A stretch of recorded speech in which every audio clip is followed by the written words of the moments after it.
Welcome to today's webinar. I am Ann Nielsen, and we're going to get started in just a minute. So glad to have you with us today. We're going to be covering the State of Pentesting Report 2025. This is our report where we look at our pen testing data and talk about the risks and what this tells us. So let's dive on in. But before we jump into this, just want to do a quick reminder. Today's webinar is being recorded, so just wanting to remind you of that. And we're welcoming questions. So over the course of the webinar, if you see anything, there's something that just piques your interest, you want to dive in a little more, please put a question in using the chat over there on the right, and we will either answer it during the webinar if we can, or we'll jump into that. We'll save time at the end for all the questions that we didn't get to over the course of the webinar. So with that, let's take a look at our presenters. So we have our Chief Technology Officer from Cobalt, Gunter Ollmann, is here today. Gunter, do you mind saying hello? Hey everyone. Welcome. Thank you for joining us. Gunter is an industry veteran, well-known in security, has spent a lot of time, especially in offensive security, and we're so grateful to have him here today. And he was lead voice and contributor as we built out the State of Pentesting Report. We had a whole team behind it, inclusive of Wade Baker, who is the co-founder of Cyentia. Wade, do you mind saying hello? Happy to. Hello, everybody, and thanks for joining us. We have some good stuff on tap, so ready to share it with you. So Wade leads Scientia, which is a team of data analysts, data experts, and have been well known in the industry Oop, for a sorry. lot of the work that they've done. You can go to the next slide. That's cool. Let's do A it. lot of the work that they have done building out these type of reports. And Wade is one of the godfathers of this type of report, having worked on the original Verizon Data Breach Investigations report. Wade, no blushing. Yeah. So gonna jump into it. This is our seventh annual report. Gunter, why don't you tell us a little bit about what is different this year? How have we approached this one a bit differently than what we've done the other times that we've gotten into this data? Sure. I think, obviously this is my first time actually doing this type of report for Cobalt, having been, fairly new to the team. I think, two things stand out, right? So one is, there's 10 years worth of pen testing, right? That is phenomenal amount of, time. But also I think you compound that with, today we do about 5,000 pen tests a year, right? So that volume and that number of years, frankly, I can't think of, any other comparison in visibility of pen test and the findings over those years. But I think the other piece that's really interesting about this is that it's the combination of both the results from those 10 years worth of testing, but also a survey, right? Looking, asking, reaching out to those professionals and really get what they see and what they feel, and frankly comparing fact from fiction. Some interesting findings here today. Hmm. And I think one of the additions that we have this time around is we did this report in partnership with the team at Scientia. Wade, can you tell us a little bit about the expertise that Scientia brings to the table here? Absolutely. Always happy to talk about what we do. I think we have a great job. We like taking large security data sets, like 10 years of pen test results, digging in, mining, finding interesting insights, and then sharing those in reports like this. So we've worked with lots of different organizations on lots of different areas of security. And I'll say this one is particularly interesting to me because it's our first one in the pen testing arena. So I've always wanted to study this. We've done a lot of vulnerability assessments, third-party risk, other things like that, but haven't done looked at a large pen testing data set before. So that's what we do, and all the analysis, just for those who are interested, is us. That's one of the things that we bring to the table, is that independent, third-party, rigorous review of what's here, and relaying what we find. And we think you can trust that. We do a good job at making sure the data is analyzed appropriately, and telling you when there's something that we aren't sure if it's this or that, and all of those kinds of things, which you'll see in the report. So glad to be on this one. Awesome, thank you. Well, let's get into some of this data. Let's do that. Let's do that. Cool. So jumping right in.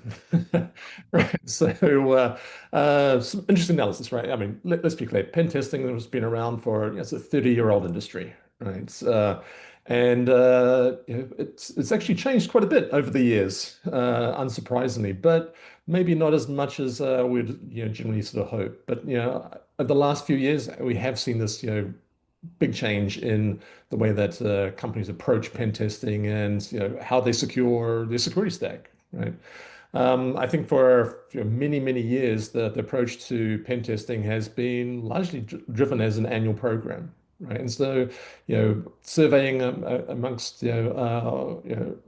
amongst all our customers, and other contributors here, we still see annual pen testing as as a key part of their programs. But I think more importantly, we've seen the shift now from an annual into semi-annual, quarterly, if you like, this more periodicity to pen testing. I think that is being driven by two things, right? One being the maturity of the industry, related to regulatory controls, awareness, and just the shifting sands of business ownership of vulnerabilities from organizations.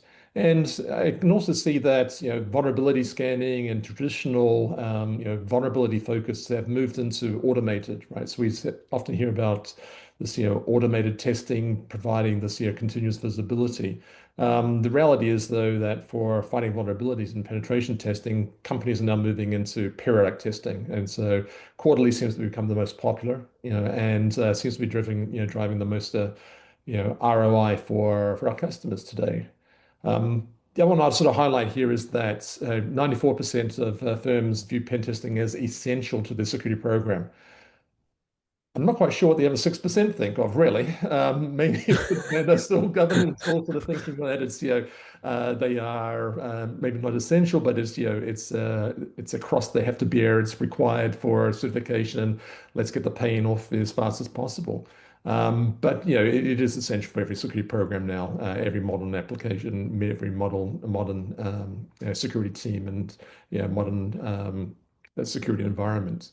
Um, the other thing that sort of came through the fore, if you imagine that, combining that, periodic testing, the essentials of security testing, is, the service level agreements, right? So, approaching those customers and those respondents there, three-quarters of all the respondents, require, have an SLA, service level agreement for resolving findings within 2 weeks, right?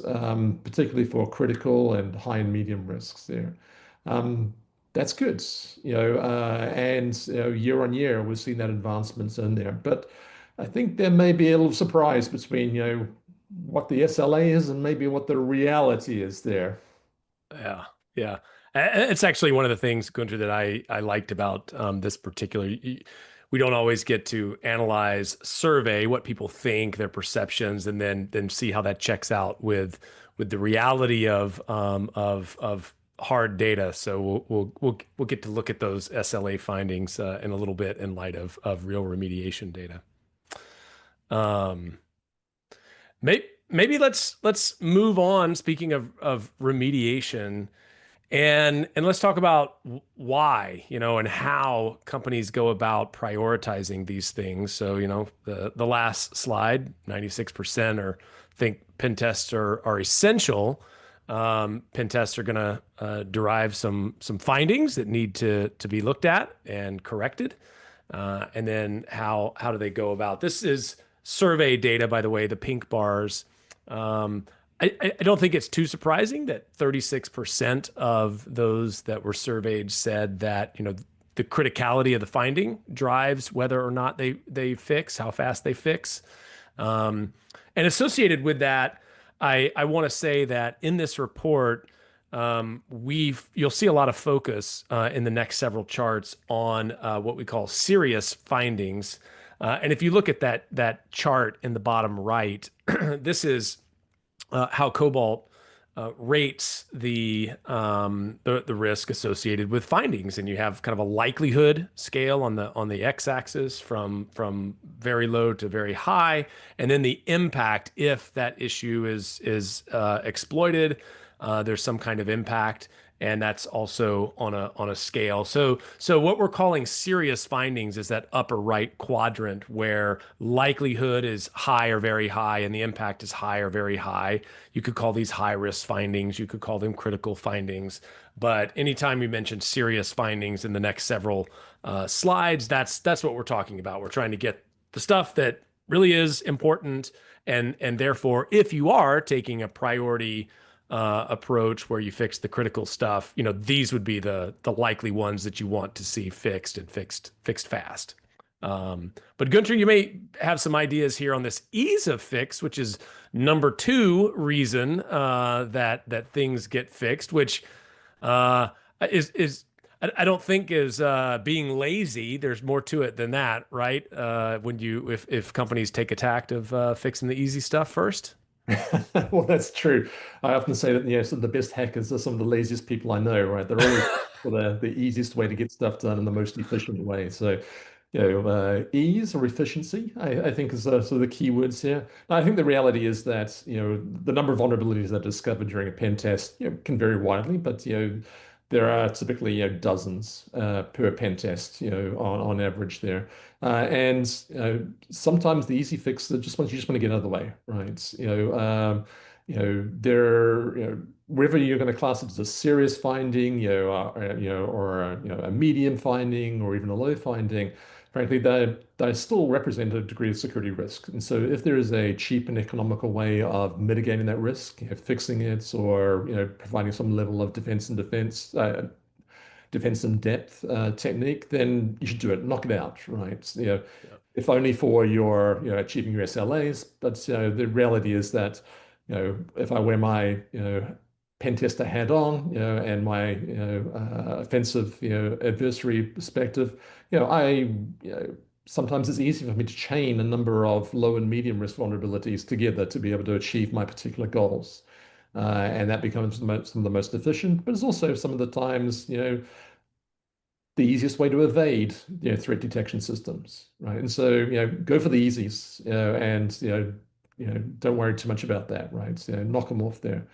I think the other one to sort of highlight here, which I think is interesting, is that top right-hand quadrant there, the serious findings. You can sort of, hopefully most people, you can sort of read some of the numbers there, right? Averaging of this sort of 10 years there. The number of vulnerabilities that we find in those sort of categories there. I think, overall, and it's common across, most pen test reports. Roughly 1 in 8 vulnerabilities, on average, is critical, right? And that's pretty significant, right? Given all the investments that organizations pay, put into securing their environments, whether they've invested in DevOps, DevSecOps, automated testing, vulnerability scanning, code reviews. By the time it comes to the penetration testing, still, there's, a high percentage of vulnerabilities in that serious side. Still means that, as an industry, we've got a long way to go. Mm-hmm, mm-hmm.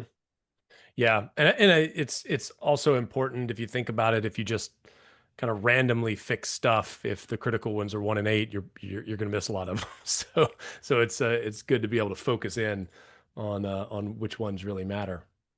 Um, Yeah, and s- to that point of fixing things, right? I think, back to the, reality of, SLAs and sort of thinking about these things, right? You know, um, looking across those vulnerabilities. So here, looking across, 10 years worth of findings across, thousands of customers and tens of thousands of pen tests, we get a lot of good views of, the same vulnerabilities and the same applications, the same environments being found multiple times, and when they get resolved, right? And sort of looking across those pen tests now, what we see is that, frankly, it sort of peaks at about 55% of serious findings are actually resolved within 12 months. That's the peak. Um, Not quite as, if I put a CISO hat on, it's not really where I want the number to be, right? And, for the last few years, on average, we see it actually a little less than that, about 48%, right? That's in spite of, 81% of our organizations feel confident that the security posture is up to snuff, right? So a bit of a delta there. right? Between what they think, the reality of what we're observing, and perhaps a disconnect with their SLAs. Yeah, this was interesting to me. I I mean we chatted about this when we were putting the report together, and just what do we take from this? But you had some good points during those discussions. I remember about why isn't this number higher? We'd love to see it higher, but what is it that is causing either these fixes to extend longer than this year cap that we're putting on it in this particular chart, or maybe to not be fixed at all? Legacy applications was one thing that I believe you mentioned, Gunter, and maybe industrial systems that are very difficult to address. But you mind giving some insight there? Because I think a lot of people may look at this number and think, "Gee, that's shockingly low." It seems like it ought to be higher. Well, yes, there's always some detail behind these things, but yeah, you're right. Yeah, I think the reality is that, while the focus is on serious vulnerabilities and go fix these things there, um, I think a couple of things, really drive this. So one is how exploitable is that vulnerability, right? And that really, comes back to those levels of and those layers of defense. So defense in depth, what are the other measures that have been put in place to mitigate this particular threat? Hmm. And for many organizations, that is a key consideration in how they respond to the threat. Now, this is less about them deciding on that they want to go mitigate this threat. They are relying on those defense in depth in many ways to provide a virtual patch capacity, right? And maybe stretching that term in the patch is that for many of those sort of systems that have these vulnerabilities, there is still a delta between the systems that that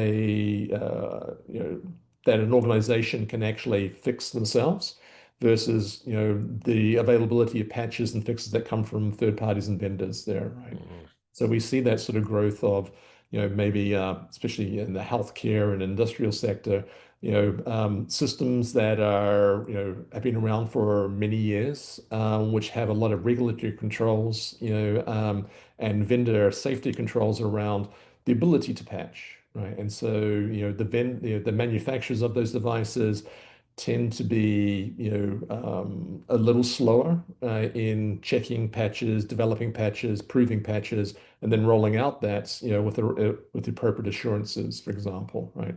And so that is one aspect I think we see there.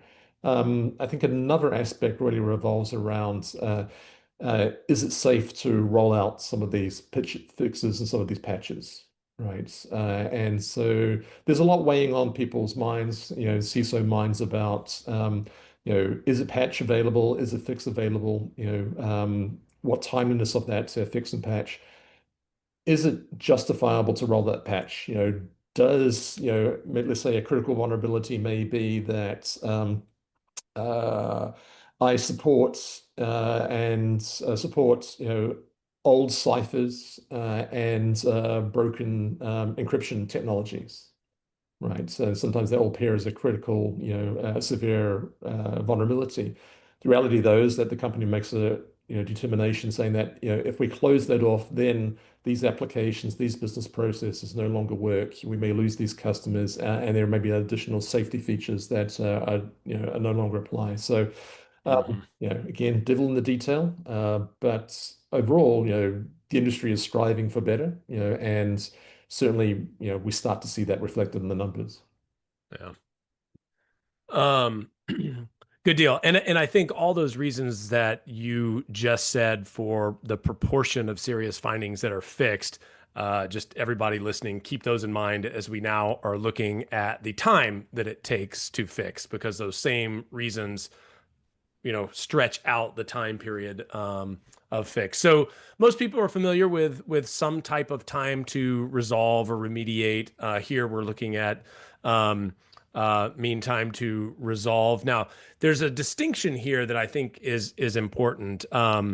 This is among those that are fixed, where there's evidence that the issue has been resolved. We're the time from when it was discovered to when it was shown to be resolved is what we're looking at here. Um, and you're looking at the last 10 years, 112 days was the original MTTR back when this started. And I think it's great that it's dropped to 37 days, standing at a little over a month. Now, you may say that's too long. If you compare this now back to the SLAs, remember that we looked at in the prior slide, where most organizations seem to want to fix critical vulnerabilities within 2 weeks. This is over twice that long, so we're not in that range yet, but it's certainly better.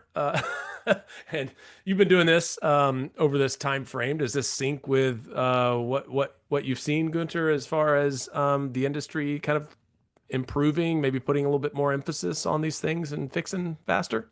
Oh, there is a trend, right? And I think we're sort of seeing the numbers there. But I think you hit the nail on the head, right? And that is that if it is fixable, by that team, then the mean time to respond is pretty good compared to where some of these things started over the last decade. Certainly, some pretty drastic improvements there. And it's gradually getting better. And I think part of the numbers you sort of see here for if it's fixable, and it's within the hands of the organization to fix it themselves or provide those patches and roll out those patches. I think sometimes you sort of see this 30-day window as just a realization of the reality of this, right? The SLA may be about I have issued a ticket to go get this thing patched and go get this thing fixed. And then sort of rolling that up across, there's other vulnerabilities. The reality is that it takes a little longer, right, for these things to roll out. And so I sympathize with the fix all critical vulnerabilities within 3 days and get all the serious vulnerabilities within 14 days. The reality today is that most organizations are still rolling on a monthly cadence, right? And so if you're taking that monthly cadence of rolling out fixes, and especially let's say that there are some cross-site scripting or SQL injection vulnerabilities in the applications that your engineering team has developed, then you're tied into this cadence. So a monthly sort of becomes very common there, and that difference between that 30 days and the additional 7 days may actually reflect the way that those security teams are actually operating in their SLAs of triaging pen test results, distributing their findings, maybe negotiating the seriousness and the criticality of vulnerabilities with the teams, and choosing what the appropriate response is before the tickets get filed to Mhm. go make that happen and go fix these things. Yeah, yeah, that makes sense.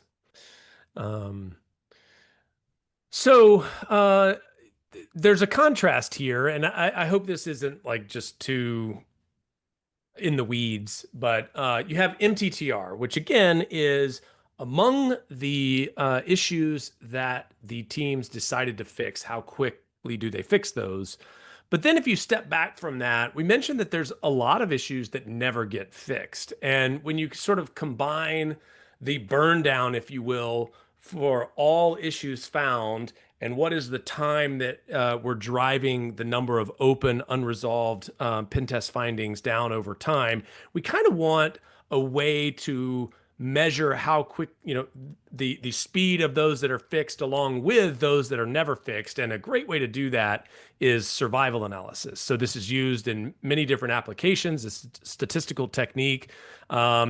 And it's like it sounds often in it's looking at how long something lives or the die-off rate, decay, all of these kinds of things is where it's used. And it's really great for something like this, where a vulnerability is discovered, and there's many that are open at one time, and then over time the organization is driving that down.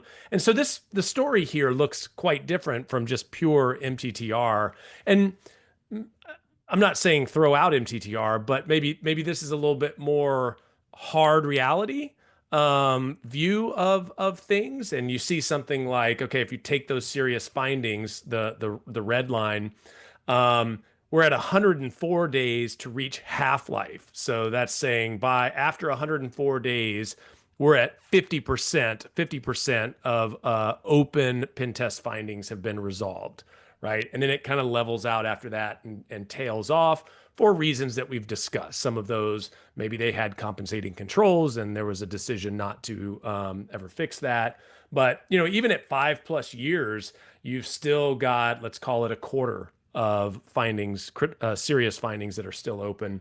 And then if you look at the non-serious findings, the lower, the mediums, those kinds of things, it's even longer, right? The half-life for those is 1,781 days, so quite a long time. But just another view of time and remediation. And I think in conjunction, they both kind of tell you slightly different stories. Yeah, so I agree. I think, wearing a CISO hat, I like these types of metrics, right? Really looking at that half-life. I think that provides a better view of, my holistic security across an organization, and my ability to patch there.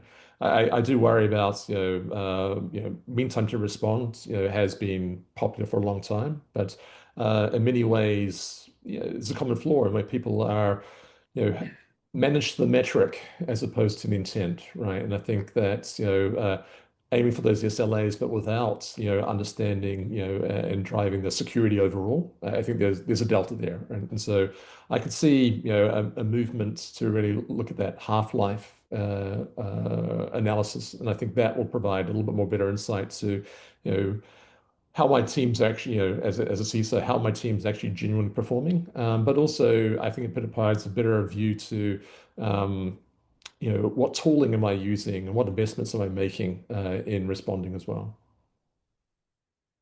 Hmm. Um, so in the report, there's several places that obviously we've been kind of talking at the high level overall, all 10 years, all organizations, all types and sizes. And we do some comparisons between organizations. And you can probably imagine that this overall half-life would vary if we did it by each organization, and it does. Some are slower, some are faster, and I'm curious, if you what characteristics, what properties do you think makes an organization faster or slower? Because the data shows a pretty sizable discrepancy. 57%, a little over half of organizations are resolving 90% or more of their serious findings. While there is a slice of organizations out there, about 15%, that are resolving 10% or less. So kind of on different sides of how well they're remediating. So just curious, just open question, not really a question, but think about, hey, what would be your assumption of based on organization size? Do larger organizations resolve faster? Do smaller organizations resolve faster? I'll reveal the answer here in just a moment, but I'll go, whoops, sorry. You know what? Quick Oh flash. no, I guess I can't get it to show that. I'm not sure why. Sorry, technical error there. I'll defer to the report. You can find the answer, but the hint is that in many of these cases, we found that smaller organizations are resolving more quickly. Again, this is something that we had discussions on. Why is this happening? Because I think I carry into this. From other data sets, it's sort of typical that larger organizations, you'll see a little bit better performance. They have larger teams, they have more resources, those kinds of things. But I think the counter to that is they have bigger problems and they have more spread out problems, and there's team dynamics that may get in the way. So it's everybody working on the same problem, but different challenges related to those things, I think is the net of that. And that doesn't always work out the way you think it might. Yeah, I mean, actually, a little poke at that one, and so unfortunately, that little blue block's not disappearing, but at least I can see behind it. A little bit on that. It's probably my Well, fault. I think what we found is that organizations at that sub 100 people, frankly, have the highest rate, right? So 80.8% are successful, right, in resolving the space, right? Meanwhile, for organizations of 5,000 plus, it drops down to the lowest area, just shy of 60%. So quite a difference. between those, right? And maybe not, Mhm. it doesn't translate, I think for many people sort of assume that the larger the organization, the larger their security team, the more mature their operations, and the more successful they are on resolving those serious findings. But the data speaks otherwise. Yeah. Yeah. Um, I'll head to the next slide and we'll do some more comparisons along industry lines. But I see a question from Andrew that I think is relevant just for anyone listening. Um, and that is sort of, was there any comparison or slicing among different types of pen test or different types of applications or assets? And the answer is yes. We do some of that in the report, and you do see a difference between mobile and web application. We'll talk about AI in just a moment here, but definitely different fixed times, different types of problems, all of those kinds of things. So, and we dig into that deeper in the report itself.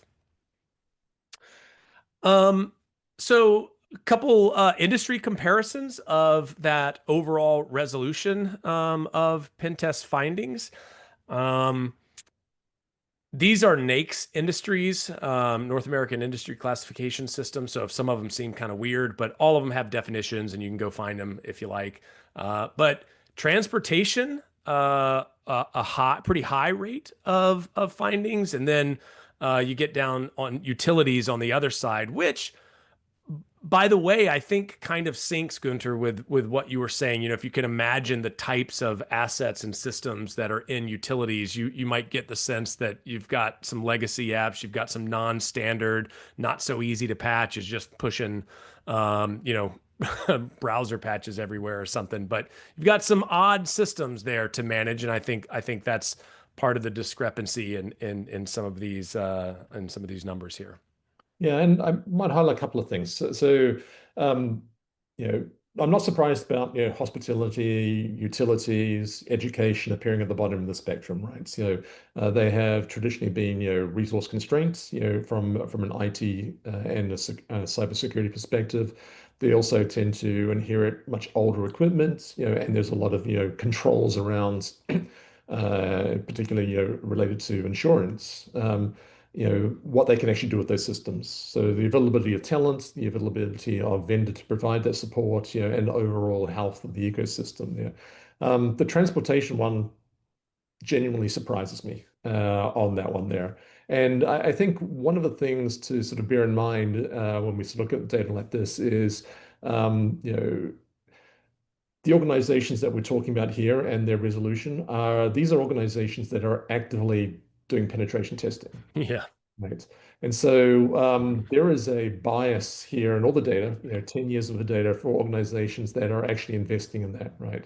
And so, I would, this ain't an informed speculation is that, what's appearing in the transportation and grouping here, is, many the newer systems, many of the newer transportation companies that are particularly getting into more advanced, cyber technologies and AI systems, and they have a head start, right? So they are coming in requiring pen testing in advance of, some of the legacy and older transportation systems, and so that's how I would sort of justify that, transportation in this sense standing out.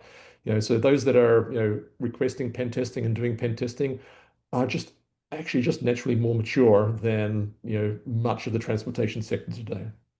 Yeah. Yeah.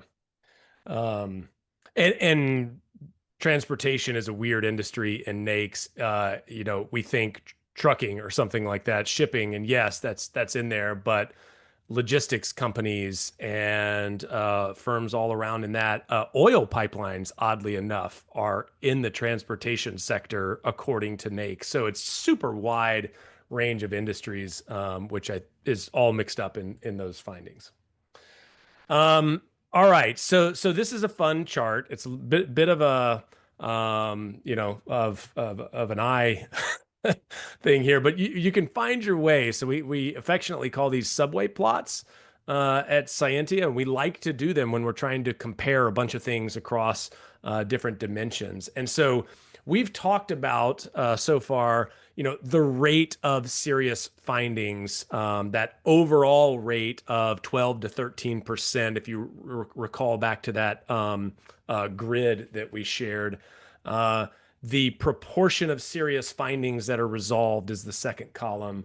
Um, the mean time to resolve for serious findings, and then the half-life of serious findings. And you just pick your industry of choice and you can kind of trace how they compare on all of these different metrics. And the ones that I find particularly interesting are the ones that move around a lot. And I will just highlight hospitality. So, fairly high rate of serious findings, certainly higher than the norm. Um, the lowest rate of serious findings that are resolved. But then you see, gee, they have the fastest MTTR, 20 days. That sounds great. But then you go and you look at half-life and you realize, wow, half-life is 270 days. And that's why we're saying the half-life is kind of a nice blending of how quickly you fix the ones that you do fix, but it also considers what proportion of those that are never fixed.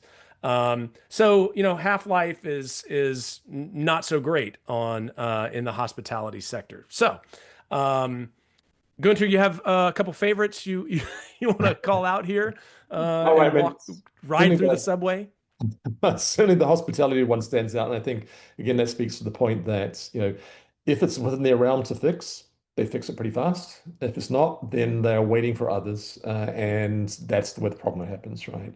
And, you can almost sort of see that sort of trend in other places there. So, I think transportation, what we've touched on the previous slide there, that, they're resolving those vulnerabilities very fast, right? So that while again, sort of new technologies, new things being looked at. So you expect a higher percentage of vulnerabilities to be found. And often in these spaces, a lot of serious vulnerabilities, which, is sort of reflected in here.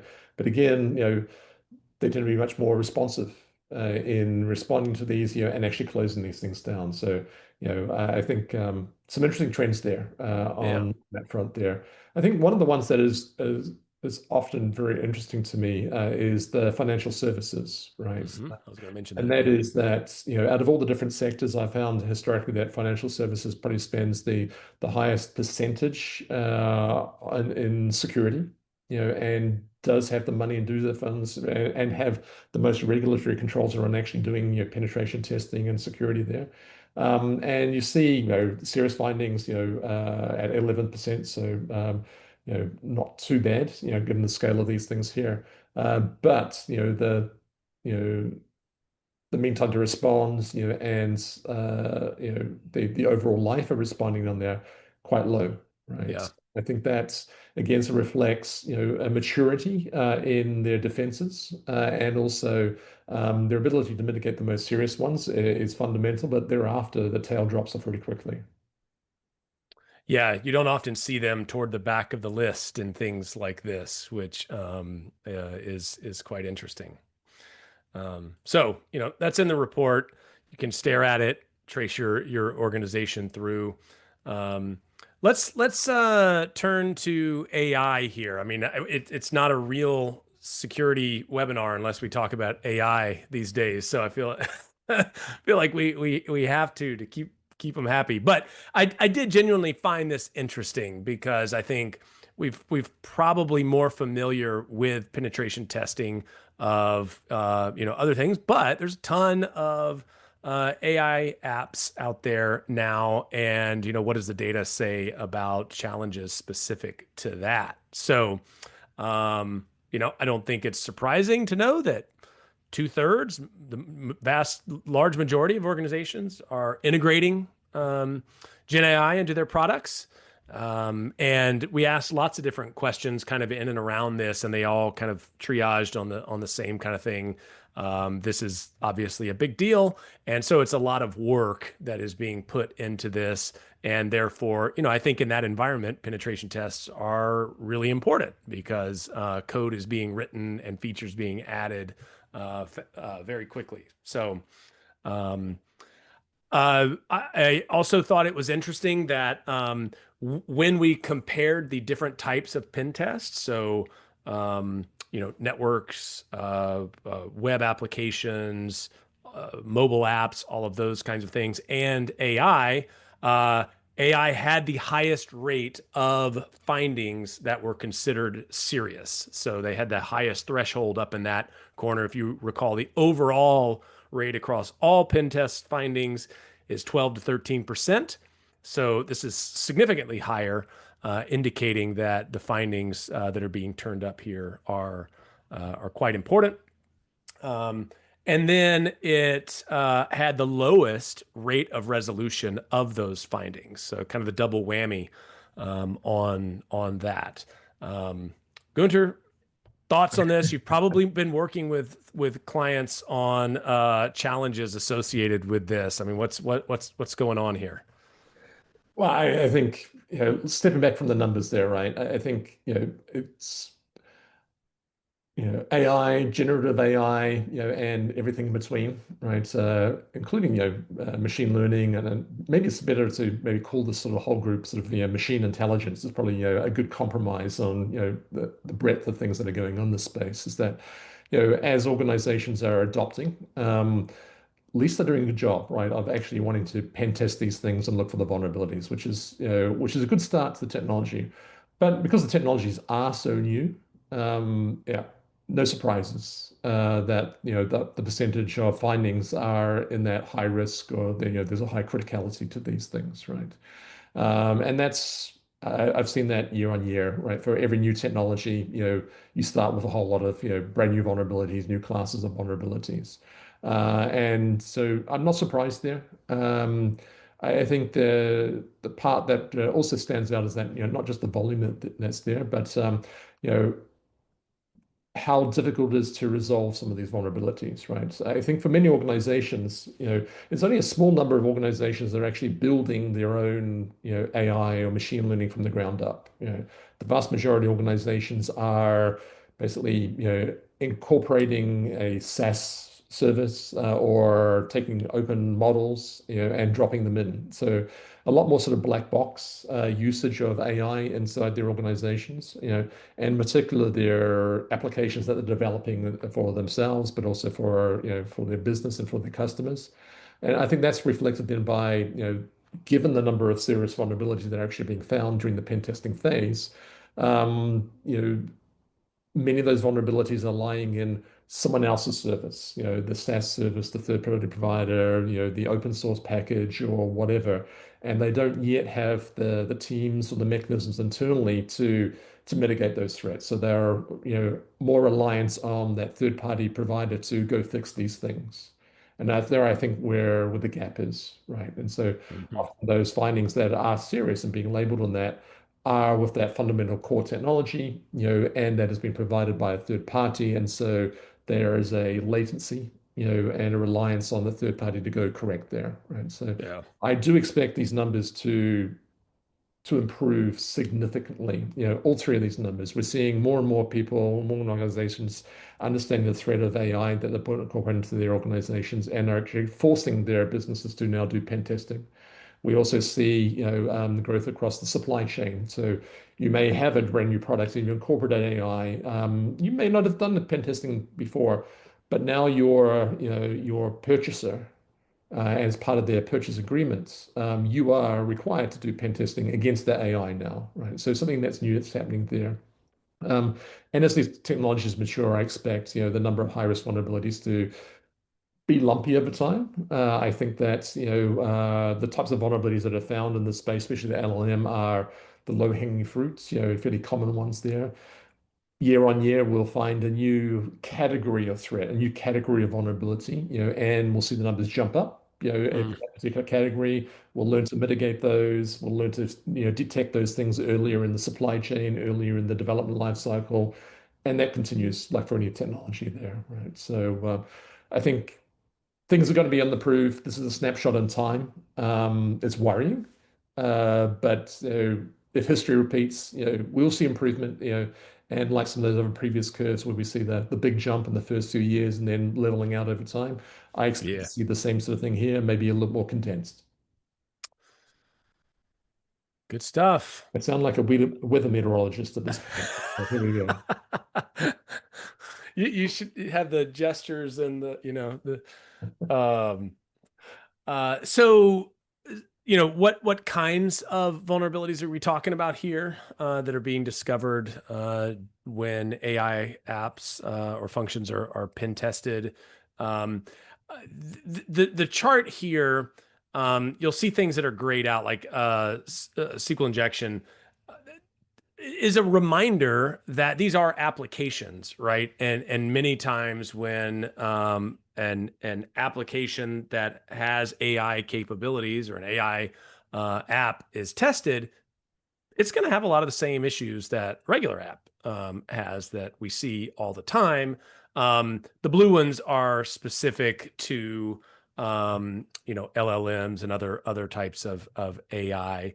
Um, and these are discussed in a little bit more detail in the report. And this is a evolving thing, right? I mean, I'm trying to remember, is this OWASP that has put together this framework specific to AI?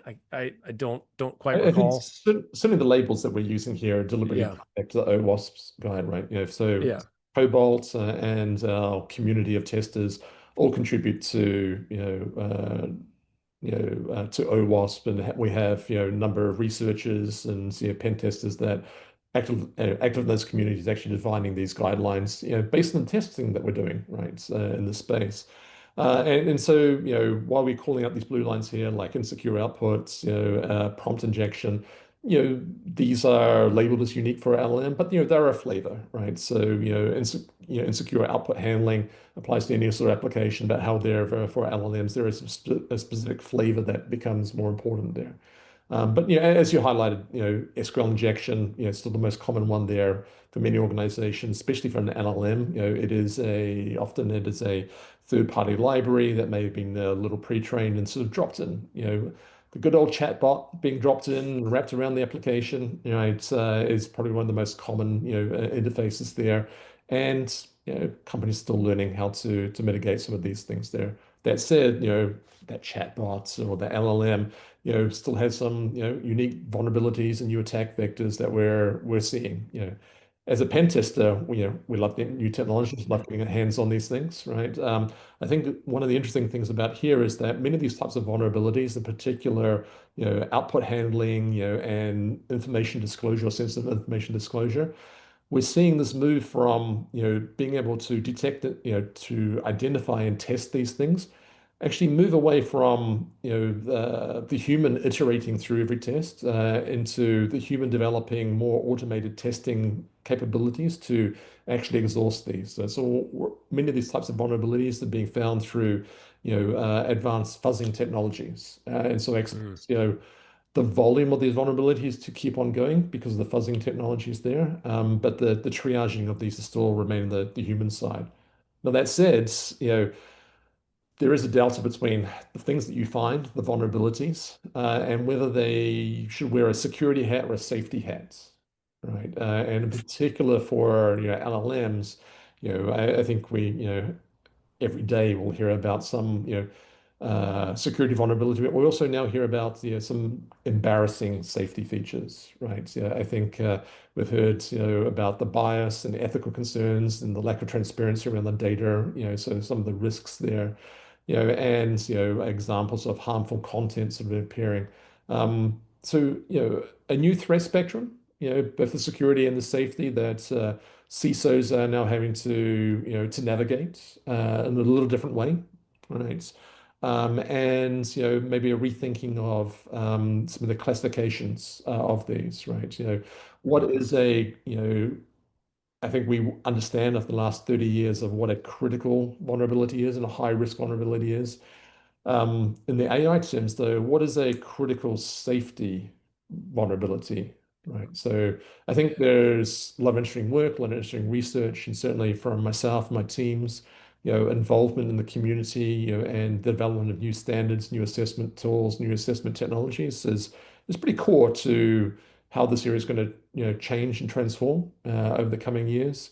And hopefully, I'm not expecting to wait another 10 years so we can do a 20-year report to look at back at the last 10 years of AI. But I do expect, the next year and the next 3 years, when we look specifically at AI and pen testing the results, I do expect some pretty radical shifts in this space, the makeup of the vulnerabilities, and I'll cross my fingers that mean time to respond is going to improve, but 10 years, we'll see. I'm never hopeful. I'm never hopeful. Yeah, always like to see improvement. So, on that note, how about some closing thoughts? Some closing thoughts. Yeah. Look, at the end of the day, we're all working in this industry to go fix these things. We want to make ourselves, make our friends, family, our, our customers, our co-workers safe and secure, and through that, the technology that we use. So, closing thoughts. Number one, right?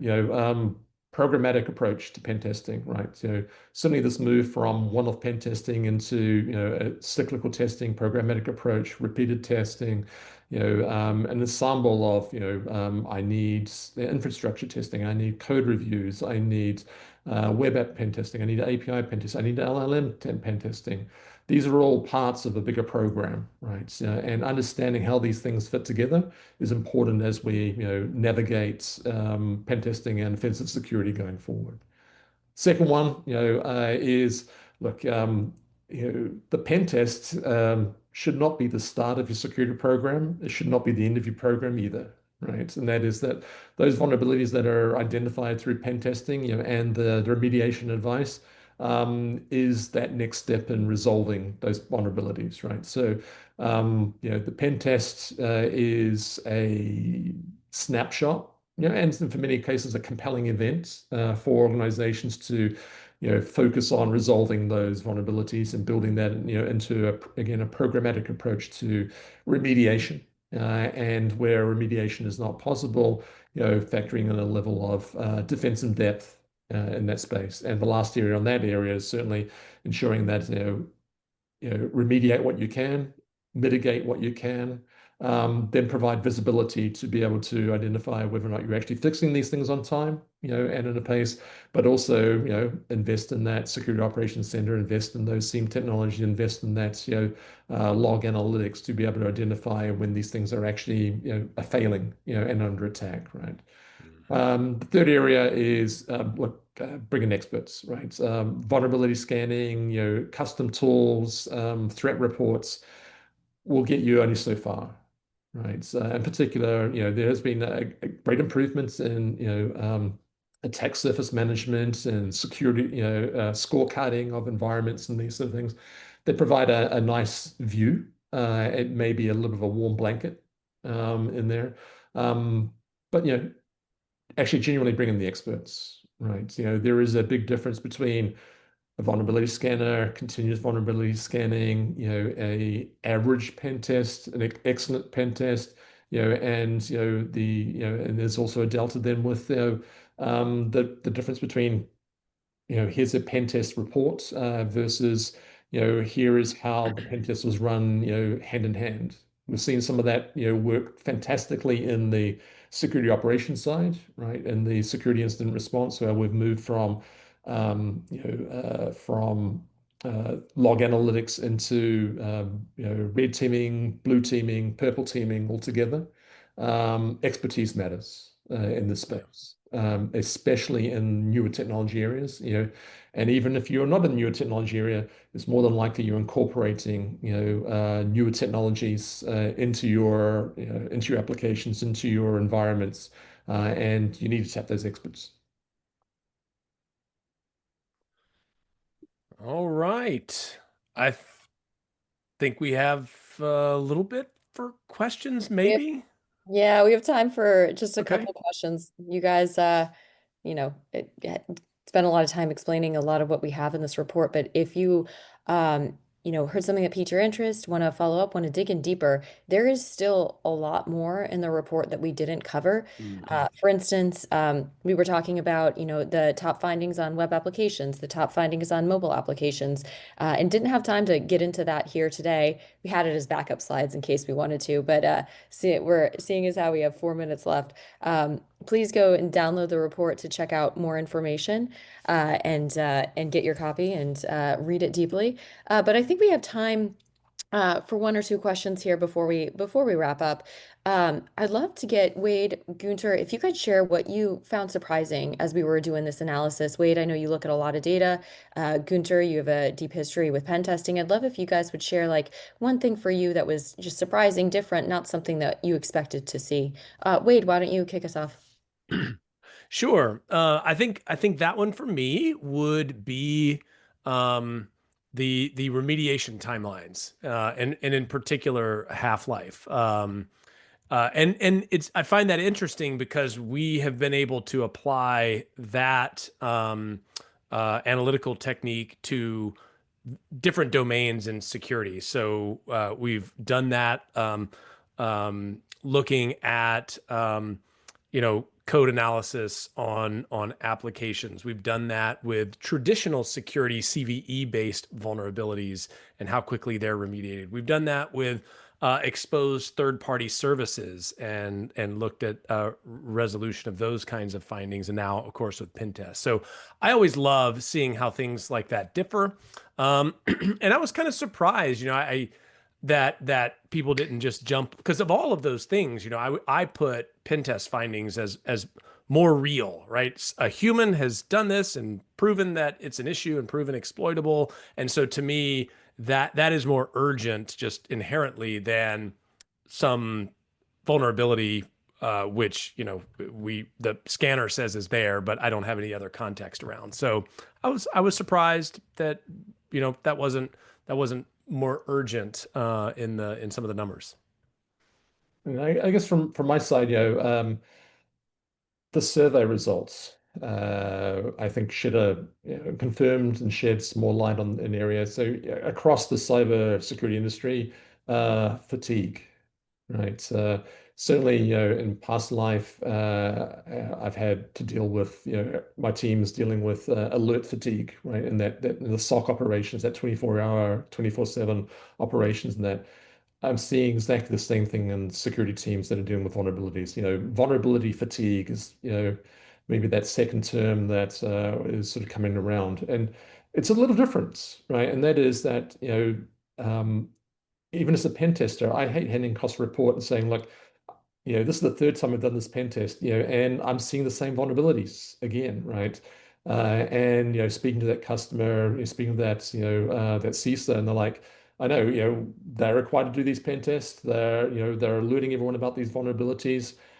They themselves are fatigued by not only the number of vulnerabilities that are coming in, but the fact that they keep on reappearing, right? Despite all of the other investments, despite growing the relationships internally with their counterparts in engineering and other business sponsors, and that funding's tight, a lot of restrictions, and unfortunately a lot of them are not, feeling that fatigue, but not being given, or not finding that light at the end of the tunnel, right? And so there is a lot of expiry, shall we say, of folks that are just, gaming out, wanting to leave the industry, want to take, less stressful jobs, less involved ones because of, the repeated nature of these types of findings, the lack of remediation in that, which is incredibly painful and worrying because to achieve those sort of levels, you have to have a fair amount of experience, right, in this area. And so, as these experienced folks, get fatigued and leave, there's not an awful lot of talent to, and experience to backfill, right? And so, I think we're going to see more of that where the especially talented are getting burnt out, and organizations that are lucky enough to be able to, hire in that talent to backfill, are burning out that talent even faster. at higher rates, right? So that's a worry, and it's also something that came through in the survey results, and certainly Anne and team, when we pull together next year's survey, I think we should spend a little time and ask some more of those sort of questions, and help educate the industry about what's going on there and what we can do to help mitigate this in the future. Thank you. Thank you both. I know we're a little over the top of the hour. If you asked a question, we didn't answer it. Though Wade has been prolific in answering questions on the chat, and I've knocked out a couple. We'll follow up with a little bit more to go in detail on some of these. But really appreciate everyone's time. Please download the report and check it out to get more information. And thanks for joining us today. Really appreciate your time and your energy. Thanks, all.